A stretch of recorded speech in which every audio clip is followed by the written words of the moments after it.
So there I was. I was in a tiny inflatable boat in the middle of Patagonia.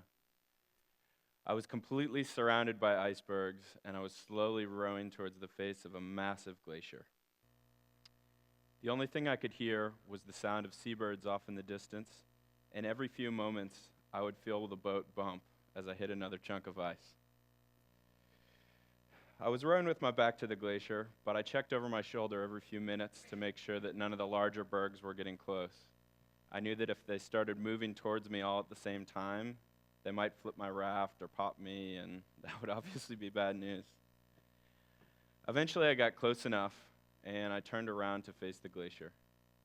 And just as I did, I heard this cacophonous crack. And in slow motion, this iceberg that was the size of a skyscraper started peeling away from the edge. And it collapsed into the sea with this massive splash. So how did I get to this point? I had a realization early in life that you don't always have to do what society expects you to do. So what do I mean by that? Well, society expects you to go to a good school and get a job that pays well, whether you enjoy it or not. And then you're supposed to get married and buy a house and have kids. And then you work until you're 65 and retire to someplace warm. There's plenty of people that follow that pattern and have a fantastic life, fulfilling and happy, but I think that there's also a big subset of people that feel totally trapped by that pattern. I've got good news for you, however. The whole pattern is bullshit. So let me give you a few examples from my life where that concept has borne fruit for me. I grew up in the mountains of New Hampshire, and I really loved skiing from a very young age. So when my brother and I were both little kids, you can see us there, we made a pact with our parents, and the pact was called the 6A rule. And the 6A rule was that if we both had straight A's in school and more than 6 inches of snow fell overnight, my parents would pull us out of school and we'd go skiing whether there was a snow day or not. And you can imagine that was a pretty motivational thing as a kid, so we went skiing a lot and we got excellent grades as a result.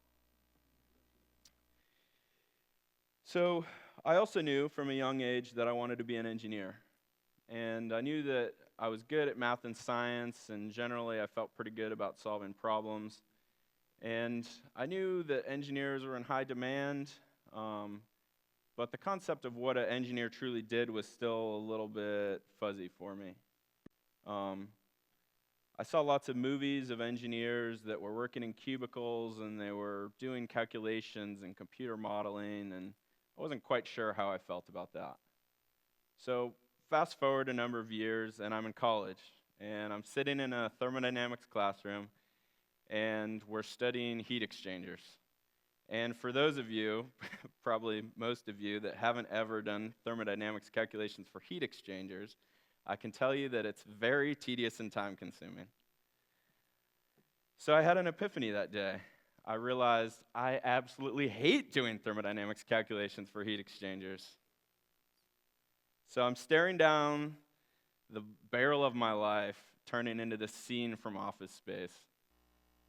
And I realized I just can't do it.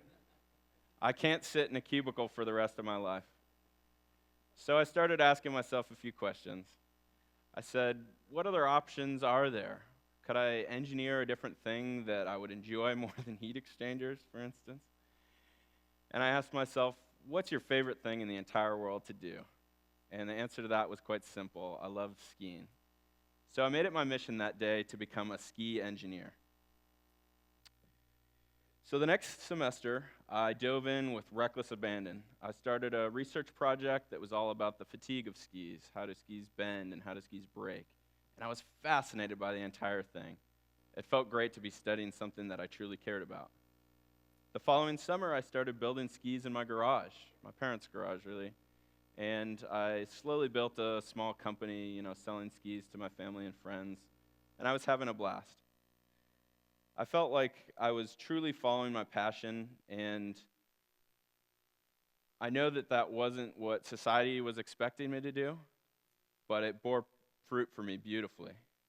So fast forward another couple years, and I'm graduating. and I managed to actually land a job as a ski quality assurance engineer for a company called Black Diamond out in Utah. And it was absolutely awesome. I was designing all this cool testing equipment, and I got to travel to suppliers in Europe and Asia. And on certain days, I even got to go and test prototypes in the outdoor laboratory, if you will. I was absolutely in heaven, and it was all because I followed my own path as opposed to the path that society expected me to follow. So I stayed with Black Diamond for a couple years, and eventually they put me in charge of this project to go and build a brand new ski manufacturing operation in China. So I packed my bags and moved to China for a year and a half. Hired a group of local engineers, and we got to work building the factory from the ground up. We sourced all the materials and found all the manufacturing equipment and designed all the processes. And in the beginning, I had absolutely no idea what I was doing.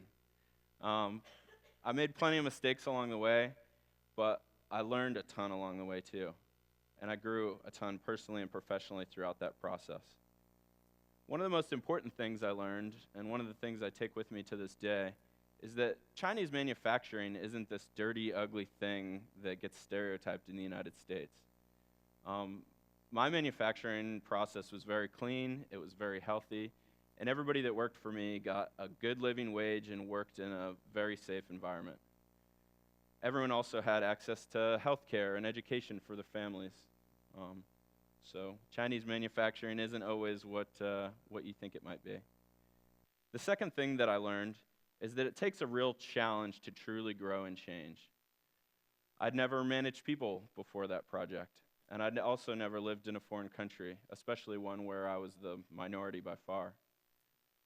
I also saw that when I got back to the United States, all of my colleagues were doing the exact same work tasks that they'd always done, which is exactly what society was expecting them to do. I took a slightly different path, grew a ton personally and professionally, and I took away a different perspective on the world at the end of the project too. So while I was in China, I had a lot of time to read, and this romantic notion of quitting my job and buying a sailboat had snuck its way into my mind. And I couldn't quite kick it. I knew that my entire life was at this turning point. I could either continue to buckle down and work hard and try and climb the corporate ladder, or I could take some time off and tackle a slightly more personal goal. So the reality is that everyone at some point in their life has thought, man, I kind of want to quit. I kind of want to do something else. And everyone's kind of entertained this notion of quitting their job and sailing away, or quitting their job and going to travel. But nobody ever actually does that. And I had another epiphany that day. I realized that I don't have to do the same thing that everyone else does, and I'm not going to do the same thing that everyone else does. So I gave my boss notice. I sold all my possessions. I bought a 30-foot sailboat and christened her the Rascal, and I started sailing south. I started in Bellingham, Washington, and I slowly worked my way down the coast of North America. I knew that I had to kind of focus my efforts somehow, and I made it my goal to ski from the sailboat in the fjords of Chilean Patagonia.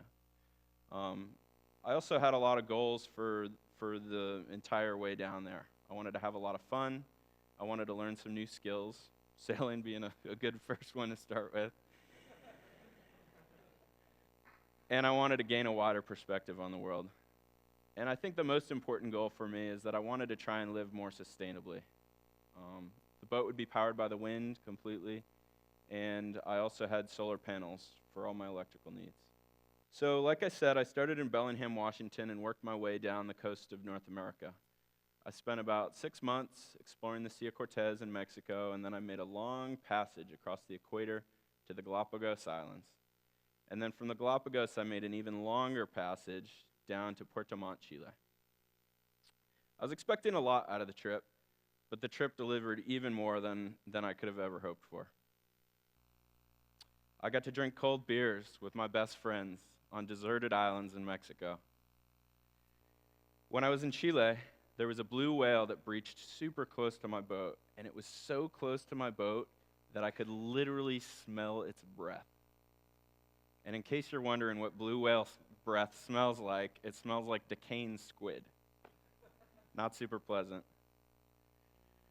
I got to catch fish with my own 2 hands and then eat them as sushi minutes later. I got to have a cocktail party while I was floating on an iceberg.